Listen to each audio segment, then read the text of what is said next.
दिनांक 20 जानेवारी रोजी Lasalgaon police station हद्दीतील विंचूर या ठिकाणी एक व्यक्ती हा NDPS अंतर्गत येणारा पदार्थ विक्रीसाठी येणार आहे या संदर्भातली माहिती माननीय विशेष पोलीस महानिरीक्षक यांना व आम्हाला प्राप्त झाल्यानंतर एक संयुक्त पथक बनवून त्या ठिकाणी व्हेरिफिकेशनसाठी पाठवण्यात आलं।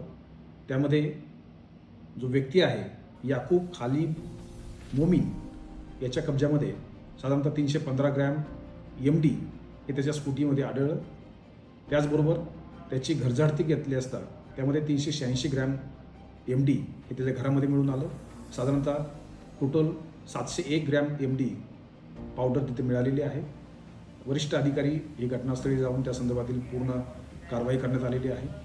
याच्यामध्ये साधारणतः 50 लाख रुपये किमतीचा हा MD पदार्थ हा त्याच्या कब्जामधून मिळून आलेला आहे। पुढील कारवाई लासलगावचे प्रभारी अधिकारी करत आहेत।